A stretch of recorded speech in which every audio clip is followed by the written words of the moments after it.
देव, देश आणि धर्मासाठी विश्वात्मके देवे साधक मंडळी.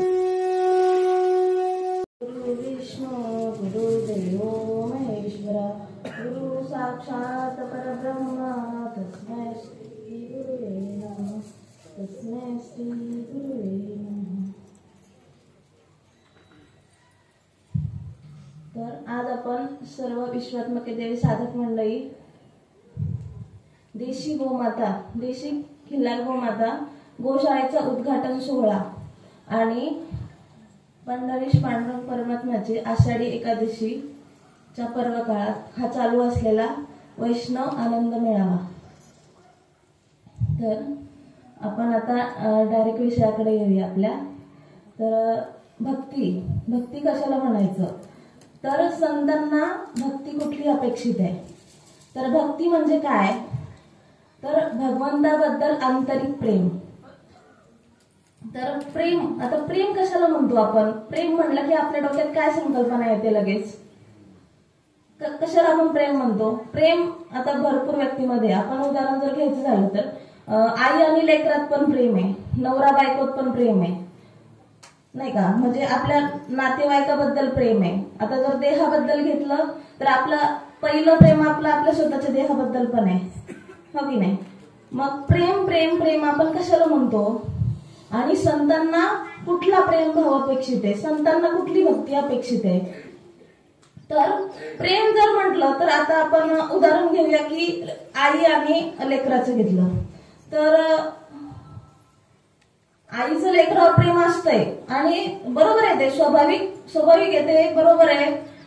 पण ते प्रेम कसं आहे, त्या प्रेमात एक स्वार्थ भावना आहे, नाही का. म्हणजे आता आपण हळूहळू आपल्याला परमार्थाकडे यायचं. जर प्रपंचातलं कुठलंही प्रेम घ्या, ते स्वार्थ भावनेपोटी आहे. नवरा बायकोचं एकमेकात प्रेम आहे तर एक स्वार्थ भावनेनेच आहे. ठीक आहे, ते उदाहरण नाही घेत. समजा आईचा आणि लेकरात जर प्रेम आहे, आता समजा बघा एक दृष्टांत आपला आला होता परिपाठामध्ये, बाबांनी सांगितलेलं की ते म्हणजे ना एक आई असते, ती त्या लेकराला ना पीठ घालून दूध देत असते. म्हणजे पाण्यात पीठ घालायचं आणि मग त्याला ते दूध म्हणून देत असते. मग त्या लेकरालाही माहित नसते, लेकरू लहान असतं, ते पण दूध म्हणून पित असतं रोज. पण ज्या वेळेला एक दिवस काय होतं, त्याच्या मित्राच्या घरी जातो. मग मित्राच्या घरी गेल्यानंतर त्या मित्राची आई जे खरंवालं दूध आहे त्यांना ते दूध देते आणि ती सांगते की हे घ्या लेकरांनो, हे दूध प्या. मग ते लेकरू म्हणतं, अरे माझ्या घरी तर आई हे दूध मला देत नाहीये, बरोबर ना. मग तो ते दूध पितो, घरी येतो. घरी आल्यानंतर आईला विचारतो, आई मी आज माझ्या मित्राच्या घरी गेलतो, त्यांनी मला दूध प्यायला दिलं, पण आपल्या घरी जसं दूध असतं तसं ते नव्हतं. मग आई त्या लेकराला सांगते की बाळा तुझ्या नशिबातच नाहीये हे, आलं लक्षात. आणि अजून एक उदाहरण होतं की समजा आई दूध जेव्हा देते तेव्हा म्हणजे समजा दूध गरम आहे तर साय बाजूला करून देते. दूध ओतताना कसं साय सगळं देत नाही, साय बाजूला करून देते. किंवा आता बघा लेकरू लहान आहे तोपर्यंत आईचं प्रेम, माझं सोन्या माझं बाळ, आणि ते थोडस मोठं होत जाऊ द्या. मग काय, कर्तव्याची जाणीव आहे, जबाबदाऱ्यांची जाणीव आहे. मग जो प्रेम भाव किंवा जे प्रेम लहानपणी होतं, हे प्रेम आहेच आहे, प्रेम कमी झालेलं नाहीये, पण तिथे सोन्या बाळा हे शब्द आता नाहीये. आता काय, कर्तव्याची जाणीव आहे. किंवा आई जर लेकरावर प्रेम करते तर म्हणजे का करतात बरं, आई वडील का करतात, इन द सेन्स त्यांचा एक भाव आहे ना की बाबा हा मुलगा मोठा झाल्यानंतर मला सांभाळेल, हा एक स्वार्थ भाव आहे ना. नवरा जर बायकोवर प्रेम करतो तर माहिती त्याला गरम गरम जेवण मिळणार आहे किंवा अशा गोष्टी आहे सगळ्या. म्हणजे मला सांगायचं काय की प्रपंचामध्ये जे पण प्रेम आहे ते कसं आहे, एक स्वार्थ भावनेने. मग आता आपण येऊया संतांना कुठला प्रेम भाव अपेक्षित आहे, कुठली भक्ती संतांना अपेक्षित आहे. मग संतांनी सुद्धा भक्ती केली. तर आता जर बघायचं झालं तर सावतामाळी, मग सावतामाळी कधीच पंढरपूरला नाही गेले. मग ते काय म्हणतात, कांदा मुळा भाजी अवघी मिठाई माझी.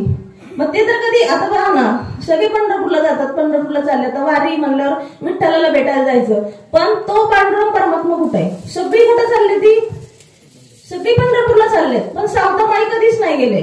मग त्यांची काय होती, त्यांची भक्ती होती. ते काय म्हणतात, कांदा मुळा भाजी अवघी मिठाई माझी. म्हणजे ते त्यातच त्यांची अशी एवढी भक्ती होती की तो पांडुरंग भेटायला येत होता. मग त्यांची भक्ती कशी असेल? किंवा आता आपण गोपिकांचं बघूया. गोपिकांचं सुद्धा तिथे काय झालं होतं, भगवंत एकदा आजारी पडतात, त्यांना ताप येतो, तर त्यांचा ताप काय राहतच नाही. भरपूर औषध करतात पण ताप काय राहतच नाही. तर मग शेवटी म्हणतात की आता याला एकच औषध आहे, जो माझा भक्त आहे त्या भक्ताच्या पायाची धूळ जर माझ्या कपाळाला लावली तरच मी बरा होईल. पण परंतु इथे एक अट आहे, जर समजा ज्या भक्ताच्या पायाची धूळ लागेल तो नरकात जाईल, असं आहे. मग आता सगळ्यांना विचार पडला, तर बघा ना, काही चांगली गोष्ट आहे का आपल्या पायाची धूळ भगवंताला द्यायची? काय सर्वसाधारण कोणी सामान्य माणूस नाही येतो, त्या भगवंताला द्यायच्या, मग मी काय नरकात जाऊ का? पण इथे गोपिकांचा भाव बघा कसा आहे.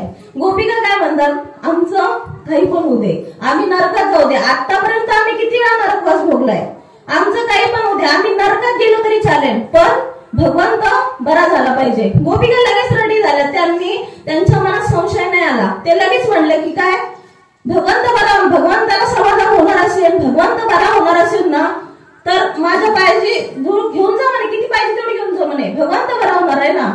म्हणजे समाधान कुठे होतं त्यांना? ते म्हणे आम्ही नरकात गेलो तरी चालेल, एकदा काय आणि किती पण वेळा आम्ही नरकात जाऊ दे, ते आम्हाला चालेल. कशासाठी? त्यांचा भक्ती म्हणजे प्रेम भाव बघा कसा आहे त्यांचा. म्हणजे इथे स्वार्थापोटी त्यांचा भाव नाहीये. तर आता आपण म्हणजे भक्तीच्या अवस्था बघूया. तर पहिली आहे की पूर्वराग. पूर्वराग मध्ये काय आहे की म्हणजे समजा तो उदाहरण दिलंय की समजा पाणी तुम्हाला काही ताण नाही लागलेली, पण मी समोरून एक ग्लास भरून दिला, हा हे घ्या पाणी, मग तुम्ही घेताय ते पिताय, पण तुम्हाला काही ताण लागलेली नाहीये. मग जसं की आता समजा मंदिरासमोरून चाललाय तुम्ही, मग मंदिरासमोरून चालल्यावर एक सर्वसामान्य माणसं सवयच असते, काय करायचं, आपला हात जोडतो, हा देव देव देव चला. मग ही सांगितली पहिली अवस्था. आता असं तुम्ही हात जोडून ते देव तुम्हाला प्राप्त होईल का? किंवा त्या भगवंताची ना प्राप्ती होईल ना त्या भगवंताबद्दल प्रेम भाव निर्माण होणार आहे. तर मग पुढे सांगितलं की मिलन अवस्थेमध्ये काय येतं की म्हणजे तुम्हाला आता तहान लागलेली आहे आणि तहान लागल्यानंतर तुम्हाला पाणी मिळतंय, म्हणजे तुमची इच्छा आहे की मला भक्ती करायची किंवा मला त्या देवापर्यंत जायचंय, मला त्या भगवंताला भेटायचंय, ही इच्छा आहे तुमची. मग त्या इच्छेतून काय होतं, आता सुरुवातीला तर काय होतं की आता मी एकच उदाहरण दिलं नाही का की समजा आता मंदिरासमोरून चाललाय किंवा एखादा समजा हा देव म्हणून का देवाचा स्टेटसच ठेवला किंवा सहज मिळालं, त्याची मनातून इच्छा नाहीये, त्याला काय देवाबद्दल काही पडलेलंच नाहीये, हा ठीक आहे चला लोक म्हणतात किंवा चल बाबा सत्संगला, मग आणि म्हणून आलाय असं. तर तिथं काय म्हणजे ती झाली भक्तीची एक अवस्था. तर पुढे सांगितलं मिलन. मग ते मिलन कधी होईल? समजा तुम्ही पुढे पुढे सत्संगात येत राहिला, संतांच्या संगतीत संतांच्या सहवासात येत राहिला, म्हणजे ह्या ठिकाणी काय आहे की बाबा त्याला जाणून घ्यायचंय की देव काय, त्या भगवंतापर्यंत भेटण्याची आता इच्छा आहे त्याची. मग ठीक आहे, त्याला ते मिळालं, म्हणजे खूप प्रयत्नाने नाही मिळालंय पण मिळालं, चला. मग पुढची अवस्था आहे विरह. आता विरह काय? तर विरह म्हणजे असं आहे की त्याची आता जर आपण पाणी पिण्याचा दृष्टांत घेतला पुढेच, तर त्याला आतून एवढी इच्छा आहे की मला कसं पण करून पाणी पाहिजेच आहे. मग तो वन फिरेल, कुठं पण जाईल त्याच्यासाठी, 2-4 तास लागू दे त्याला, तो फिरेल, त्याची इच्छा आहे का मला कसं पण करून मला ते पाणी भेटलंच पाहिजे, हा विरह आहे.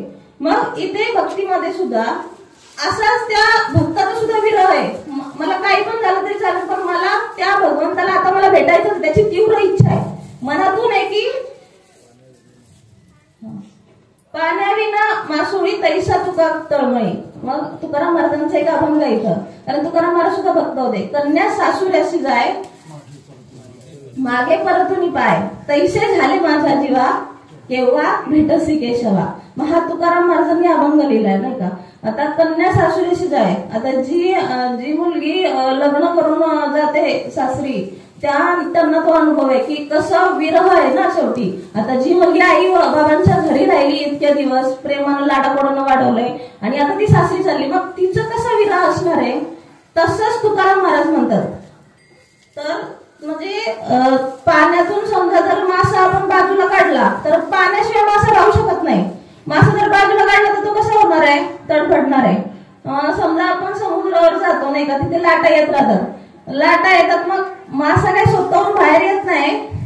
समजा त्याला वाटलं की लाट बघावी कुठं काय केलं आणि मग ते लाटा येतात. लाटा आल्यानंतर त्या पाण्यासोबत मासे पण येतात. काही मासा येऊन तिथं तडफडत राहतो. मग पुन्हा आणि लाट आली की मग पुढची अवस्था सांगितली की पुनर्मिलन. मग तो मासा तिथं तडफडत राहतो, पण त्या माशाला पुन्हा पाण्यात टाकल्यानंतर काय, तो परत म्हणजे जिवंत होतो. त्याला ते जीवनदान मिळाल्यासारखं आहे परत.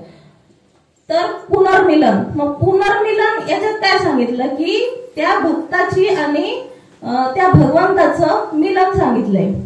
मग विरहामध्ये, आता विरहामध्ये विरह ही सुद्धा भक्ती म्हणजे श्रेष्ठच आहे ना. ज्ञानेश्वर माऊलींनी पण सांगितलंय, पहिलं तो गे काऊ कोकत आहे, शकून गे माय सांगत आहे. म्हणजे ते ज्ञानेश्वर माऊली काय त्या कावळ्याला म्हणतात, पहिलं तो गे काऊ कोकत आहे, शकून गे माय सांगत आहे. मग पुढे त्याला सांगतात की दही भाताची उंडी लावी ना तुझ्या तोंडी. म्हणजे तो भगवंत कधी येणार, तो मला कधी भेटणार हे सांग. त्याच्यासाठी त्याला ते नाही का आश्वासन देतात की दही भाताची उंडी मी तुझ्या तोंडी लावीन, पण मला सांगतो माझा पांडुरंग, तो भगवंत मला कधी भेटणार आहे. ह्या विरहातून सांगितलंय. किंवा अनेकही सांगितलंय ना, याती कुळ माझे गेले हरपुनी, श्रीरंगा वाचुनी आणुनेने. म्हणजे सर्वच संतांनी नाही का, संतांची भक्ती पण म्हणजे अशीच होती, त्या विरहातूनच होती. आणि म्हणजे बाबांनी पण सांगितले की विरहातच खरं प्रेम आहे. काय होतं ना, विरहात प्रेम आहे. आता बघा ना, आपल्याला उत्सुकता कधीपासून आहे की मेळाव्याला जायचं जायचं जायचं. कधीपासून आपलं नियोजन कधीपासून सुरू आहे, म्हणजे ही विरहाचीच भक्ती ना, की त्या संत महात्म्यांना भेटायचं, ह्या सर्व विश्वात्मकी देवी मंडळींना भेटायचं. किंवा आता समजा बाबांनी सद्गुरू जे कार्यक्षेत्र निर्माण केलंय, समजा आपली झाडं असू द्यात, झाडांना सुद्धा भेटल्यानंतर आपल्याला आनंद होतो. कारण ते सुद्धा काय येतं, भक्तिप्रेम सांगितलं ना. भक्तिप्रेम म्हणजे काय, संत. आणि संत हे काय, झाडं सुद्धा संत आहेत ना. गोमाता ही काय, विश्वमाता आहे, ही सुद्धा संतच आहे. जर आपल्याला तिच्या गोमातेवरनं हात फिरवल्यानंतर तो एक प्रेम भाव निर्माण होतोय ना आपल्यामध्ये, होतोय ना. किंवा आता म्हणजे झाडांचं आता लेटेस्ट उदाहरण आहे आपलं पांडवकड्याचं. म्हणजे किती तो एक विशेष अनुभव होता की ज्या वेळेला म्हणजे अगोदर आता अनेक वर्ष आधी जेव्हा ती झाडं लावत होते, पांडवकड्यावर आपले सत्संग होतात, तर ती झाडं सुद्धा हा सत्संग आपले ऐकत असतात. म्हणजे ती झाडं सुद्धा काय आहेत, ती सुद्धा संत महात्मेच आहेत ना. आणि होऊ शकलं असतं ती झाडं वाचली पण नसती, पण त्यांचं सुद्धा किती भाग्य ना. म्हणजे ते सुद्धा ट्रान्सप्लांट झाली, ट्रान्सप्लांट झाल्यानंतर बी काही झाडं म्हणजे टिकली पण नसती त्याच्यात. पण तसं नाही झालंय. आपण म्हणजे बघून आलोच होता की बरीच झाडं त्याच्यात म्हणजे खूप चांगली आहे. ते खंडाने भाऊ सांगत होते की बघा ह्या झाडाला इतके दिवस झाले, ह्या झाडाला इतके दिवस झाले ट्रान्सप्लांट करून, अजून ते एकदम छान आहे. आणि जी ट्रान्सप्लांट करण्याची प्रोसेस होती ती सुद्धा आपण जाऊन बघितली. म्हणजे सहवासात ती आली ना. भक्तिप्रेम भाव त्यांच्यामध्ये सुद्धा निर्माण झाला. म्हणजे संत कृपा. आता बघा ना, ज्ञानेश्वर माऊलींनी रेडा बोलवला, म्हणजे ती कृपा फक्त रेड्यावरच केली का माऊलींनी? आपल्यासारखे रेडे सुद्धा बोलवले. मी तर म्हणते झाडावर सुद्धा कृपा आहे ना बाबांची. म्हणजे आता एका ठिकाणी सांगितलंय की आपण झाडाला पाणी घालतो, आपली इच्छा आहे की झाड जगलं पाहिजे, पण त्या झाडाची पण आतून इच्छा पाहिजे ना. आता इथं दोन्ही गोष्टी झाल्या. झाडांची आतून पण इच्छा आहे की आम्हाला जगायचे, आम्हाला जगायचे. आता गव्हर्नमेंटचा प्रोजेक्ट आला, त्या झाडांना काय माहित होतं, नव्हतं माहिती, पण त्या झाडांची पण आतून जगायची इच्छा आहे. आणि संत महात्म्यांचा सुद्धा तो प्रेम भाव आहे ना. संतांची सुद्धा म्हणजे ते प्रेम आहे की बाबा हे जगली पाहिजेत. आणि त्या झाडांनी सुद्धा हा सत्संग आपला ऐकलाय. आपण सत्संग फक्त म्हणजे माणसंच नाही ऐकत आहे, ती झाडं सुद्धा हा सत्संग आपला म्हणजे संत सानिध्यात आल्यानंतर म्हणजे हा एक प्रेम भावच आहे ना. किंवा आता बघा, काल एक वाक्य सांगितलं ना की ही जी गोशाळा आहे ही परमार्थाला कनेक्ट आहे. मग आता बघा, संत जे कार्य करून घेतात ना ते एक सामान्य शरीरच आहे ना. एक सामान्य माणूस आहे आणि सामान्य माणूस सामान्यच विचार करेल. पण संतांचा विचार कसा आहे, संत हे कसे असतात तर सामान्य शरीरात राहून असामान्य कार्य करतात. आणि ते फक्त असामान्य कार्य नाही करत आहे, तर ते आपल्याकडून बी करून घेत आहे. आपणासाठी की करी ती तात्काळ, नाही काळ वेळ आला की. मग कसं, मग बाबा म्हणले असते मी माझी एकट्यानं काही पाळतो, मग मी संत, हा झालं एवढंच, असं नाही. मी म्हणजे बाबांचा तो विचार आहे किंवा संतांचा तो विचार आहे की मला गोमाता पाळायची, तर माझ्या पुरतं नाही ठेवलं. मुंबईमध्ये सुद्धा बदलापूरला आहे गोशाळा, तिथे बघून आलो. म्हणजे बघा बाबा तिथे सुद्धा त्या गोमाते म्हणजे तो भक्ती प्रेम भाव आहे ना. प्रपंचात अडकून नाही राहत संत. संत हे विश्वाच्या कल्याणकारी कसं करताय, ते स्वतः बी करताय आणि आपल्याला पण त्याच्यामध्ये सामावून घेताय की बाबा तुम्ही पण या, तुम्ही पण हा प्रेम भाव घ्या ना. म्हणजे ह्याच्यामध्ये आपल्याला पण त्यांनी सामावून घेतलं. मग ह्या सामान्य शरीराकडून हे असामान्य कार्य होईल का? नाही होणार ना. ह्या सामान्य शरीराकडून ह्या सामान्य कार्य नाही होणार. मग संतांनी रीत सांगितली. मागे एका प्रवचनात मंगल मॅडमने घेतलं होतं की ते 7 चक्र. मग प्रबोधाचं जे चिंतन करून घेतात, प्रबोधाचं किंवा जे सकाळचं आपलं सद्गुरु भजन आहे ते कशासाठी आहे? बाबा म्हणतात हे करून बी काही फायदा नाही आणि न करून बी काही फायदा नाही, पण ते कशासाठी करून घेतात? ते सुद्धा एक विश्व कल्याणाचं कार्य आहे. कारण बघा वृक्ष संवर्धन, गोमाता संवर्धन हे होणार नाही आपल्याकडनं, नाही होणार. मग ते कसं संत आपल्याकडनं करून घेताय? ती साधना आपल्याकडनं करून घेताय पहिले. कारण त्यांनी सांगितलं होतं की सप्तचक्र ते जागृत केल्यानंतर म्हणजे ते आपल्या शरीरातच आहे. त्यांना ते प्रश्न पडला होता की ह्या दैवी शक्ती ह्या कुठं स्टोअर करायच्या, कुठं स्टोअर करायच्या? लय शोधलं. ते म्हणे माणूस तर एवढा हुशार आहे, मग तो तर शोधून काढून कुठनं पण त्यानं डोकं लावलं. त्या दैवी शक्ती कुठं स्टोअर केल्या? तर त्या आपल्या शरीरातच स्टोअर केल्या. मग त्या सुप्त अवस्थेत आहे ती कुंडलिनी शक्ती, सुप्त अवस्थेत आहे. मग सुप्त अवस्थेत आहे म्हणजे झोपलेली, ती काही कामाचीच नाहीये. मग ती जागृत करायची, ती जागृत करण्याची जी रीत आहे ती संत शिकवतात आपल्याला. मग ती कशासाठी जागृत करायची हो? मग ती जागृत होते म्हणजे मग तिच्यासोबत रिद्धी सिद्धी पण येतात. मग बाबांनी तिथं सुद्धा जागृत केलं. रिद्धी सिद्धीच्या नादाला तिथं लागायचं नाही आपल्याला. मग त्या दैवी शक्ती जागृत कशासाठी करायच्या? तर ह्या विश्व कल्याण कार्यासाठी.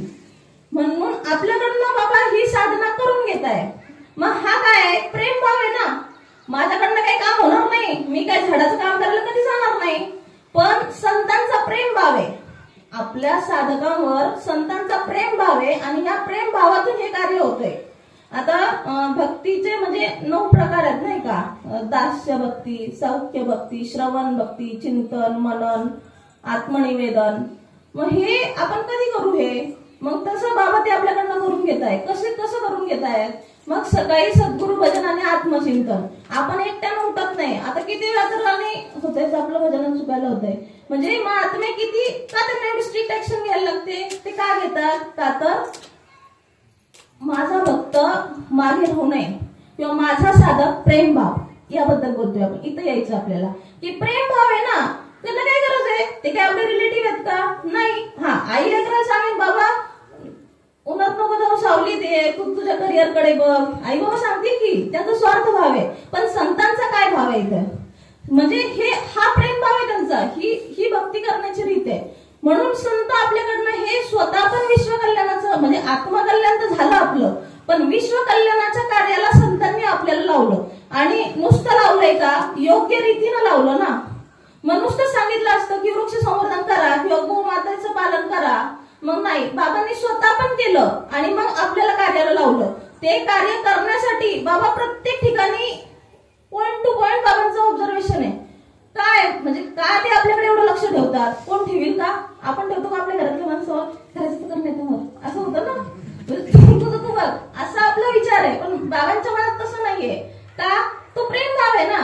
म्हणजे त्यांना माहित आहे की नाही बाबा हा एक पॉइंट 1 पण हा मागे राहू नाही. एका साधकाचं जरी भजन चुकलं तरी तो कळवळ आहे. ऐशी कळवळ याची जाती खरी लाभावी न प्रीती. मग काय फायदाच नाही ना. लाभावी न प्रीती म्हणजे त्या फायद्याशिवाय ते प्रेम आहे. काय सांगू आता संतांचे उपकार? मज निरंतर जागविती. मग निरंतर बाबा आपल्याला जागवत आहे. आता बघा हे 9विधा भक्ती म्हणजेच साधन चतुष्ट आहे ना. आता साधन चतुष्ट आपल्याला काही माहितच नव्हतं. होतं का आपल्याला माहित? नाही. पण बाबा ते आपल्याकडनं करून घेतात. आता परिपाठ सुद्धा डॉट 5:30 येतो बरोबर. बाबा सांगतात की हा बाबांनो सकाळी ऐका, ऐकल्यानंतर काहीतरी 4 वाक्य घ्या. मग काय त्यांना काय मिळवायचं त्याच्यातनं? म्हणजे बाबांचं प्रयोजन बघा की आपलं चिंतन व्हायला पाहिजे. आपण त्या म्हणजे आता बघा चिंतन केलं तर काही दुःख होतं का? भजन ज्या दिवशी करू आपण दुःख होत नाही. परिपाठ ऐकल्यानंतर दुःख होतं का? नाही. पॉझिटिव्ह वाईब्स नाही का? सांगितलं ना पंगत, संतांनी ही पंगतच वाढली आपल्यासाठी, ही पर्वणीच करून ठेवली आहे. आपण परिपाठ ऐकल्यानंतर तो दिवस पण आपला छान जातो. आपल्याला पण जर काही प्रश्न असेल ना ते पण त्याचे सुटून जातात. असं वाटतं अरे वा, हे म्हणजे किती, जरी आपल्या बाबा देवाना संग नाहीये पण त्यांनी ते आपल्या सोबतच आहेत.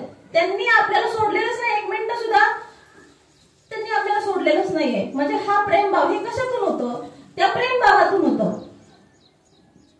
म्हणजे हा प्रेम भाव आहे आणि त्या प्रेम भावातून, या कळवळ्यातून हे कार्य होतंय.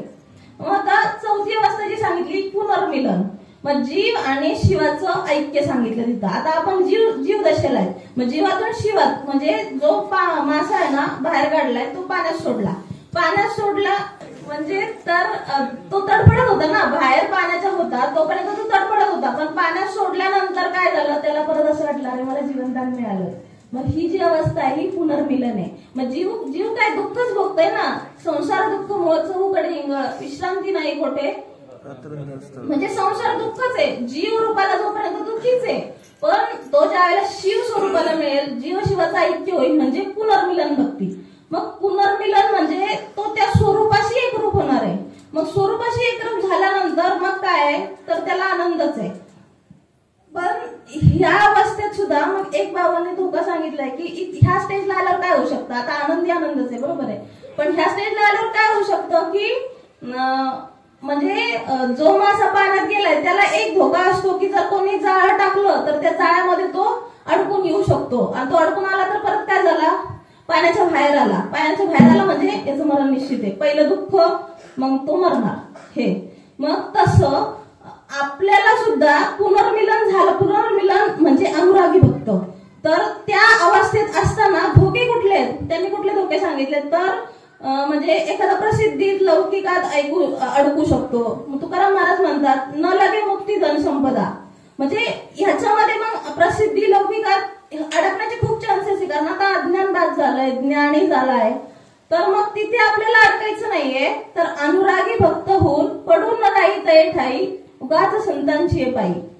आणि मग संत आपल्याला बाबांनी ही एक युनिक साधना आहे नाही का, ही साधना अशी कुठे नाहीये आणि असं भक्तिभावाने किंवा प्रेम भावाने कोणी करून घेत नाहीये. मग ही जी साधना आपल्याला दिली आहे तर इथे आपल्याला रत राहायचंय आणि एकच, जसं सांगितलंय ना आपुला तो एक देव करून घ्यावा. मग एकच का म्हटलंय, एक किंवा सकळ देवांचे दैवत सद्गुरुनाथ एकला, सकळ देवांचे म्हणजे सगळ्या देवांचे दैवत काय सांगितलं, सद्गुरुनाथ एकला, आणि ते सद्गुरू आपल्याला मिळाले. मग आता आपण एका सरळ रेषेत चालायचं, फक्त श्रीपाद बाबा आणि विश्वात्मके देव मंडळीच, इथेच आपल्याला विश्वास, निष्ठा आणि श्रद्धा ठेवून राहायचंय. मग हे नाही की बाबा मी बाहेरचं काहीतरी ऐकतो मग एखादं वाक्य ऐकलं तर काय बिघडलं, मग ते सुद्धा नाहीये. ते एक वाक्य शोधूचा घात करणार आहे. कारण आता तुम्ही कुठं आहे, पुनर्मिलन हा अनुरागी भक्त आहे, ह्या अवस्थेत आहे आपण. इथून तुम्ही निसण्याचे खूप चान्सेस आहे. म्हणून बाबा सांगतात ना तुम्हाला जे साधन दिलेलं आहे, साधना दिलेली आहे, त्याच्यावर आपल्याला चालत राहायचं. इकडे तिकडे बघायचं नाही कोण काय सांगतो कोण काय, मला जे दिले ते बरोबरच आहे. कारण प्रमाण खोटं आहे का, सकळ देवांचे दैवत सद्गुरुनाथ एकला, आणि तो सद्गुरुनाथ मला भेटलाय. आता मला इकडे तिकडे नाही बघायचं, काय नाही, माझ्या बाबांनी जे मला सांगितले तीच साधना मला करायची आणि त्याच वाटेने मला जायचंय.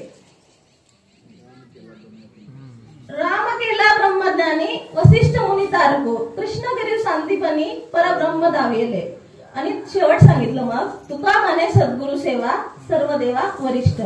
मग सद्गुरु सेवा म्हणजे काय, मग हेच विश्व कल्याण कार्य, मग आपलं गो संवर्धन, निसर्ग संवर्धन, ह्याच कार्यात आपल्याला रत राहायचंय.